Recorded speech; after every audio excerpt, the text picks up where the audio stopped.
Jai Hind, Jai Bharat, and welcome to Dev Talks. This is Aadi. Tonight, I'm joined by Miss Jennifer Zeng from Inconvenient Truths, who's going to tell us some very inconvenient truths about China.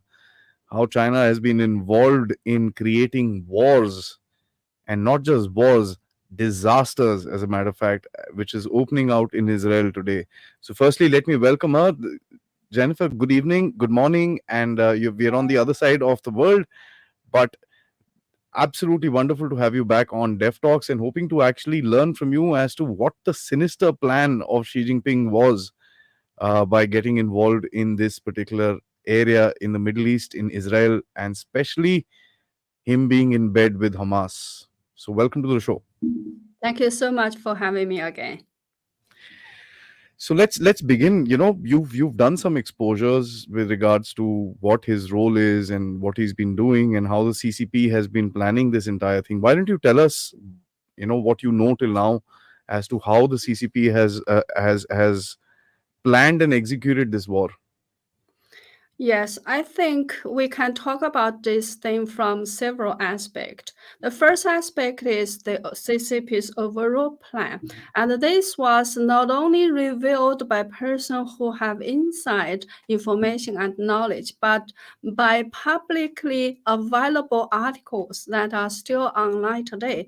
For Yeah. example, there's an article published in April this year, and on China's one of biggest China's website called Sino.com. Maybe everyone knows that website. So this article says, in order to demolish or abolish the U.S. hegemony, we need to create 3 battlefields for America and sacrifice 3 countries as eliminate 3 countries as sacrifices.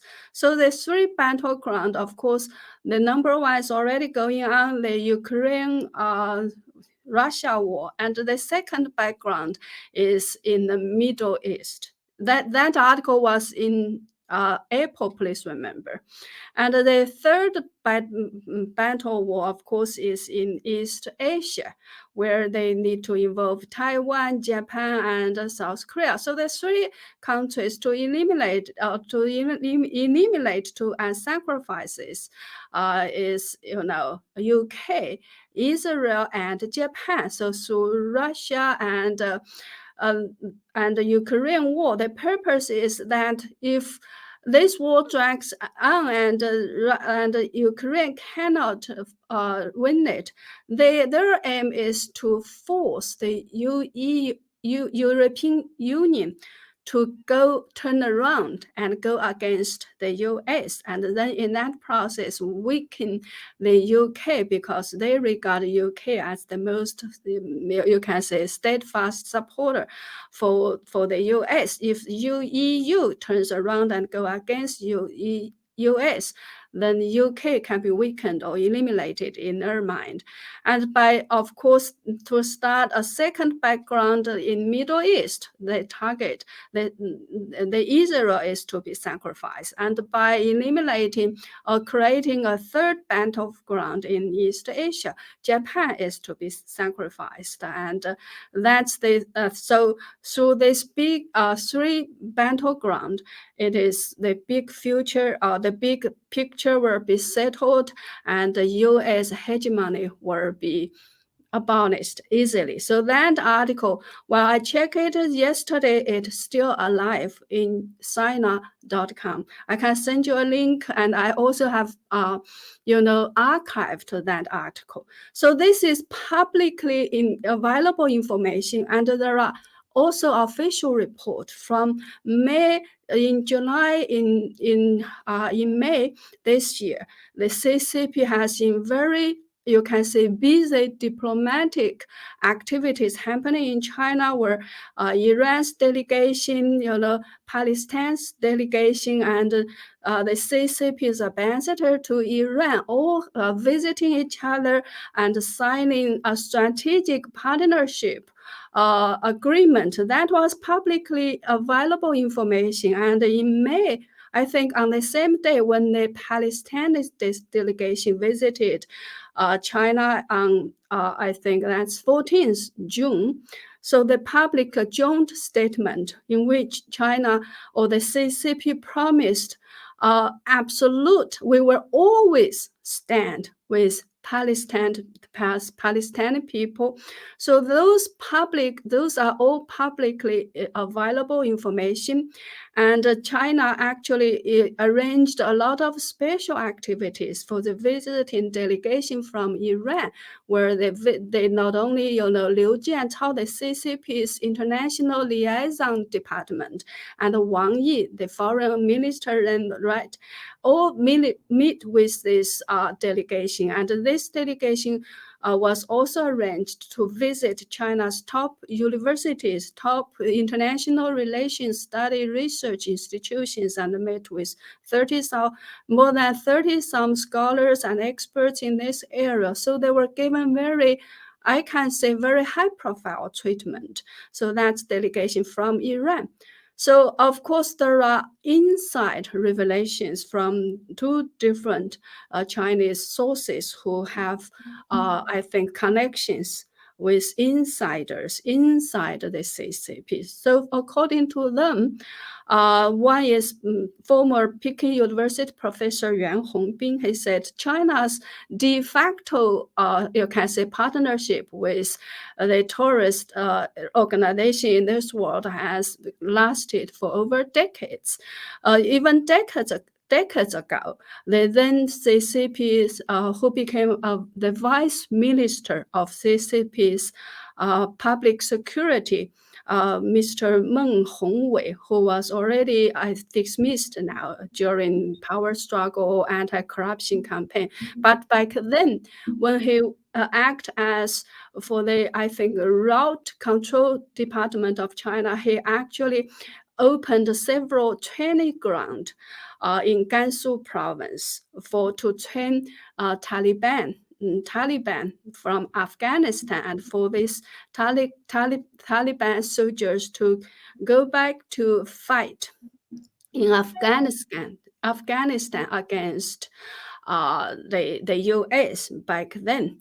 And then there are another source called Lude Media, which actually exposed the sinking of the Chinese nuclear marine only 6 hours after the incident, and they were over a month before the international media like the Times in UK and the Daily Mail in UK exposed the same issue. Their information source was from the intelligence community in UK government. But the Lude media actually, because they have inside information from the CCP, they exposed it only 6 hours before after the incident happened. I think that was in August 22nd. During the BRICS meeting. Yes, well, Xi Jinping was absent from a summit. That was on the following day of the incident. So he was absent because he needed to listen to the report about what actually happened, or the preliminary investigation about this incident. So anyway, according to Lude media, the Xi Jinping, it's not just the CCP. Xi Jinping's office has been maintained direct contact with not only Hamas but also with Iran. So he even exposed the names of the contact person in Iran's Khamenei's, regime, and the person. I exposed this in my shows, so everybody or anybody who is interested can go there and to check it up. And for the Hamas issue, both Professor Yuan Hongbin and Lude Media, I think they got the information from different sources inside the CCP, but they point out to the direct issue. Hamas has been a key contact person by the CCP's international liaison department, and according to Lude Media, actually, when he gave a very detailed connections or interactions between Hamas chief commander Mohammed Deif, right? He was behind this attack on October 7th against Israel. He's the main chief of commander.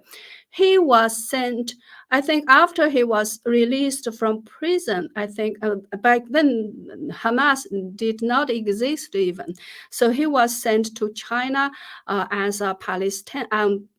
By Palestinian Liberation Organization after he was released from prison in 1996. So he studied in a PLA a college called, I think it's Ordnance Engineering College in Shijiazhuang City, that's the capital city of Hebei Province, and with a CCP scholarship. And he met his second or third wife, which is a Chinese Muslim, comes from Gansu Province, who is of in China is called Dongxiang ethnic group. In English, I think it's Sata. SARCTA, Sata ethnic group. So they speak very similar language of Palestinian language. So this woman married Dave in, I think, in Gansu Province.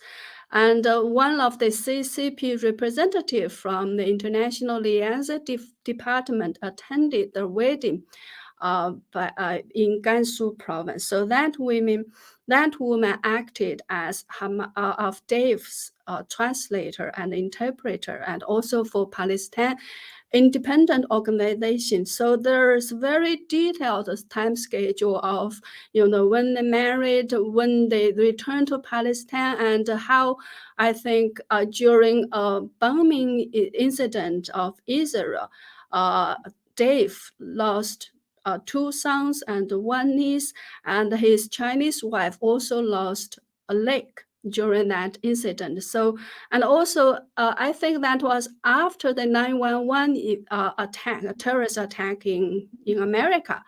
At that time, the CCP, I think, chose to, at least on the surface, to condemn the terrorist attack. And I think the U.S. made a major mistake by, the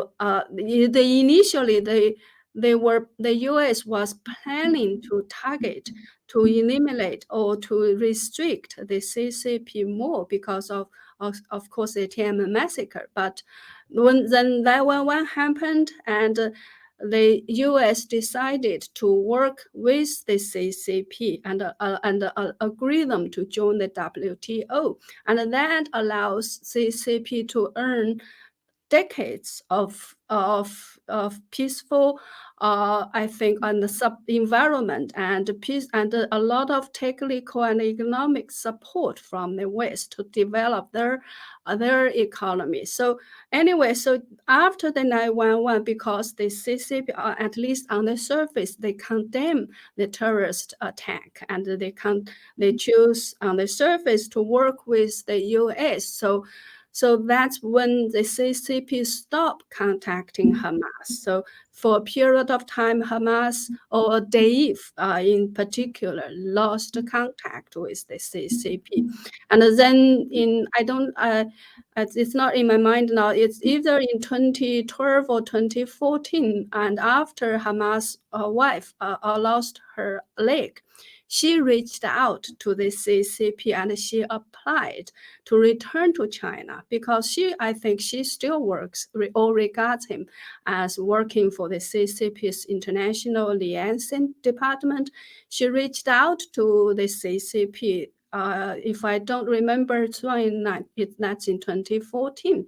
And on the next year, on 2015, the CCP accepted her application and arrange her and disguise her, give her a false identity as a marble merchant person to arrange her to go back to China to get her leg fixed. She was fitted with false leg or something to help her walking, and since then she has again established direct connection with the CCP, and she returned in 2019 to Gaza. And since then, she has been maintaining direct contact with Xi Jinping's office. So the above information was revealed by Lude Media, which I believe that have very accurate source of information within the CCP, and they give very detailed names and titles of who are the contact person, and it's very easy, I think, for the Israeli or US or UK intelligence department to try to either verify or disverify its information, because they gave years, names, and who are the contact person. So that's the information. And also there's another former PLA colonel who worked for the PLA Navy. And according to him, this time we all knew that Hamas launched over 5,000 rockets on Israel.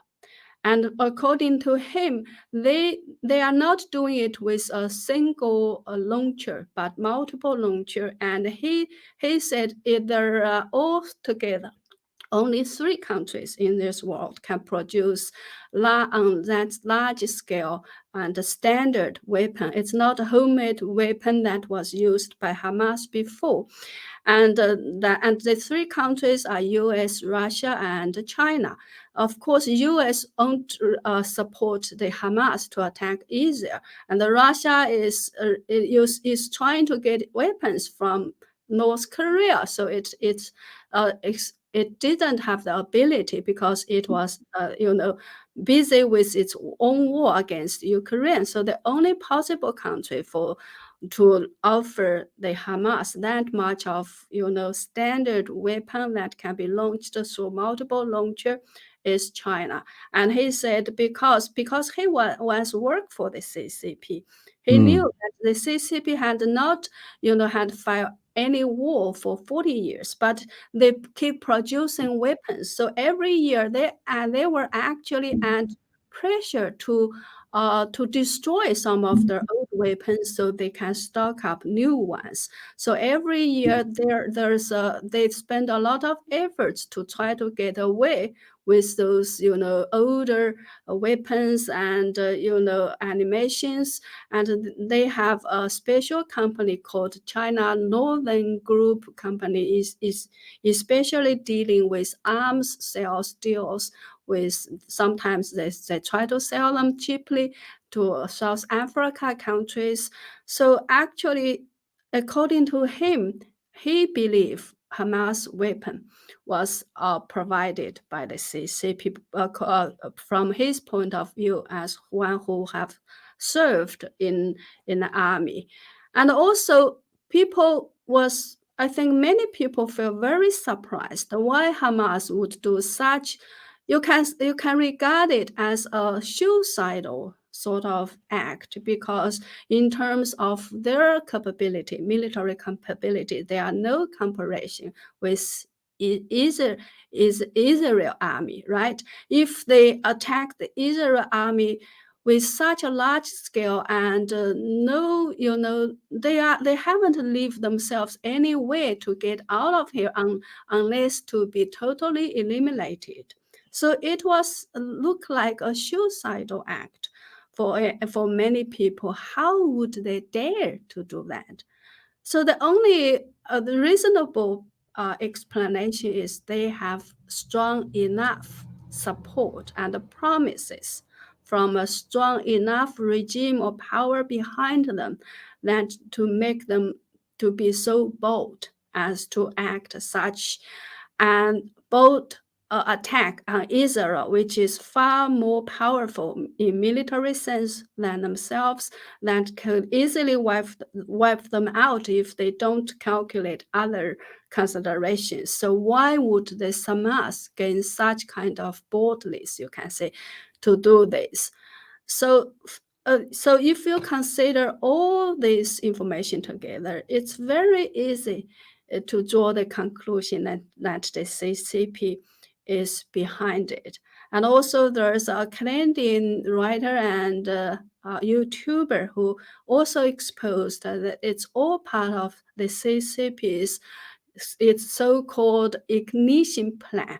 They want to start fire everywhere globally to keep the US busy, to create as much as division and chaos as possible in this world, so that the US is too busy dealing with all this chaos and divisions and other wars in the world, so that when the time comes for the CCP to attack Taiwan, and maybe eventually even US and Japan, so the US would be too, tangle up, in other words, so that the CCP has more chances to win.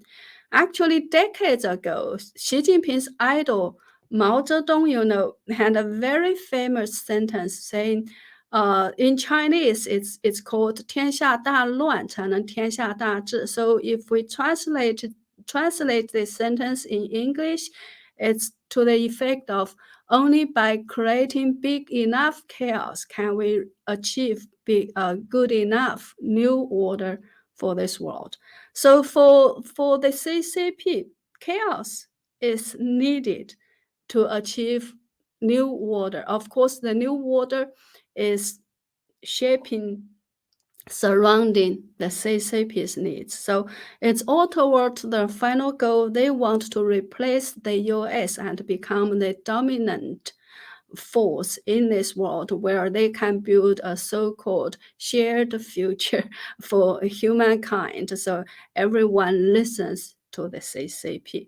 So that's the global, I think, goal of the CCP. And now what we see are all part of the CCP's very big plan, a new global map they make them for themselves. And they, I think the very recent development, like Putin just went to China to pay a visit to Xi Jinping, and before that, I think Russia's foreign minister openly admitted that all the drones Russia used in this war were provided by the CCP, by China. So in this March, when Xi Jinping visited Russia, he said to Putin like something like, we are seeing changes that haven't been seen in hundreds of years, and let's drive the changes together. So now that's in March. So I definitely believe what we are saying today are the changes that Xi Jinping promised to drive together with Russia in March. You know, one thing I want to ask you is that when they associate with a terrorist organization like that, what does it do to the cause of the CCP itself? What does What does it do to the cause of CCP against terrorism in Xinjiang? I think their so-called against terrorism in Xinjiang is just an excuse they use to turn Xinjiang as a big prison. And then they can extend that same model to all over the country. So it's just an excuse they use. There's no terrorists to fight, actually. The CCP is the biggest terrorist organization in this That world, indeed. and they are use terror to govern all the Chinese people, of course, and also the people in Xinjiang, people in Tibet, and people in Hong Kong. So they are the terrorists. So they are accusing other people, like those peaceful Muslims in Xinjiang. It's just for them to have an excuse to do this thing. They are in all these years killing and torturing all these people. We haven't heard about who never inside Xinjiang or inside China got killed by the so-called terrorists in Xinjiang, right? So it's just a sheer lie of the CCP. I think the terrorism would be against the CCP if there is any. It's Yeah, I think the CCP has trying to, to have hand nationality or ethnic people dominating in both Xinjiang and Tibet. That's why local people have problem with it, because they want their own preserve their own religion, their own culture, their own language. But the CCP is trying to eliminating all those. Recently, in Inner Mongolia, people are not even allowed to speak their own language. The CCP forcefully force everybody to study Mandarin Chinese only. So maybe soon the next generation of Tibetan people, Mongolia people, and Xinjiang Uyghurs in Xinjiang, their children will be not able to speak the language anymore. So they see the crisis. So if they want to get away from the CCP, they want to declare independence, I totally understand. They have a reason, because at least if they don't have any political pursuit, at least they want to preserve the culture, the religion, their language. So that's all very important. Culture, you can say civilization for a ethnic group to identify them, to survive in this world. And the CCP is wiping out that. So that's create a lot of conflicts and problems in those areas. I think mostly it's the CCP is not allowing them to keep their own culture and language and religion. That's the problem. I mean, the interesting thing was that the CCP from day one of this conflict came out. Actually, they didn't say anything for 2 days. They were sleeping for 2 days, and then suddenly they woke up on Monday morning and they started saying, "Oh no, no, no, we want two-state solution," and everything like that. The attack happened on Saturday. They didn't say anything. Sunday, they didn't say anything. I think they finally told Xi Jinping, "We need to say something," and finally came up with this. So the response given by the Israeli embassy in Beijing was pretty hard. That we were disappointed. One thing that I've noticed is that whenever the Israeli embassy is tweeting or putting anything out on WeChat, Weibo, whatever, Mhm. the response from the Chinese citizens is very, very harsh towards him and very anti Semitic. This is being reported all around the world. How do you see that? I mean, uh, it's interesting that the entire lot of Chinese people have gone in support of Palestine rather than Israel. Is Yes. it just the US issue, or is it the factor that they actually hate Israel for some reason? No, I think it's a CCP's brainwashing issue. From I think for decades, the CCP has portrayed Palestine and has referred to Palestinian people as our good friends, our best friends, our forever friends. It has always been behind the Palestine liberation organization for years, and their leaders have been visiting China all the time. So in the CCP's official, I think, narrative, Palestine people, Pakistan people are all our friends. So I think although Israel people are very friendly, and Israel helping China a lot with the military technology or this Yeah. and that, but the CCP never tells Chinese people about that. Actually, several days ago, I translated a top internet influencers speech against about.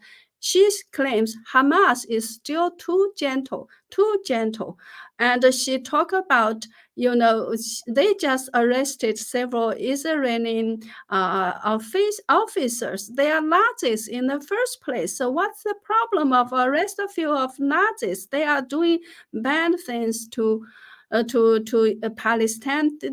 Palestinian people. So I think the majority of the Chinese people were brainwashed, because in China we need to understand that. I think that is very hard for any people outside of China to imagine that in China only one voice can be heard and can be seen by the public. Everything that the CCP doesn't allow screened out. You can never get the independent information from different resources, which you can compare. You can then draw your own conclusion.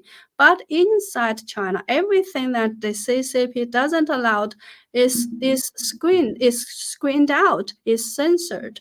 So, and all they see is how Palestine's people is fighting a righteous, war, and the Israel is suppressing them for all these years. So in CCP's narrative, it's always one guy or one class is suppressing the other class. So the class who is being suppressed is very righteous if they fight back, and if the enemy is wrong, it doesn't matter whatever method you use to fight your enemy. The cruel you are, the righteous you are. So that's the overall mentality. So in CCP's, overall, I think in official narrative, America, Japan are always our enemy. Palestine, the Pakistan are all our friends. So whenever is fight back against this enemy, I have no problems. So that's why I think the world is so surprised. Like for me, there's no surprise at all. It's only a matter that the world has been, I think, getting the CCP wrong. They think the CCP can be part of the civilized world. They can be part of us. That's why if we help them to develop economy a little bit, they will eventually evolve into a democratic and free country and a civilized country like us. That has never happened, and that will never happen. Actually, the CCP is behind all the problems in this world, and the CCP is the biggest threat to the entire world, because only the CCP has the ability to do big evil. The others, like North Korea, Iran, even Russia, is so much smaller in terms of military and economic mighty. And we also need to remember it is exactly the Western countries, the wrong policies of supporting and helping the CCP. They have cultivated a powerful enough for a powerful enough enemy for themselves to deal with today. It's all because we've got the CCP wrong. Now we are seeing the consequences. So I think the world should wake up even 1 minute earlier to the wrong illusions. Even if it's just 1 minute earlier, that will help tremendously in the future. My last small little question for you is that they're advocating for a two-state solution because they claim that Israel is surrounding Gaza and not letting food inside and this and that. That's exactly what the Chinese do to Taiwan. Yes. So why So not have a they two-state never, solution there? yeah, I think when they say anything, they never, I think, bother to consider whether this is rational or whether people will turn around and say the same thing to them. Because I think in China, they have the absolute control over the narrative. So they never think about how that people turn around, to play your own games against you.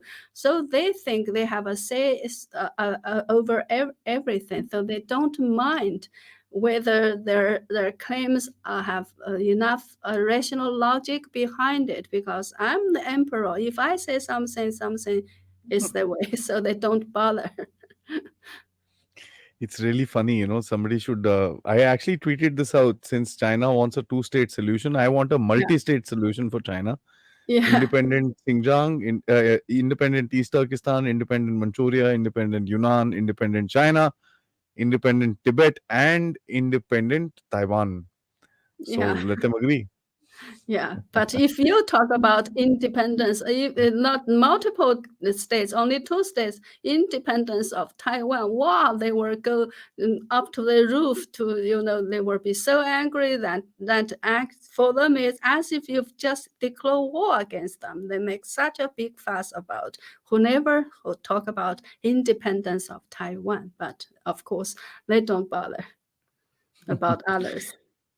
Ma'am, it's so amazing actually getting to know this particular aspect from you because, for us, I know Lu the media, but I can't understand what he's saying because he speaks in Mandarin. It's very difficult for me to, translate all that. And YouTube is not smart enough right now to give No. translations.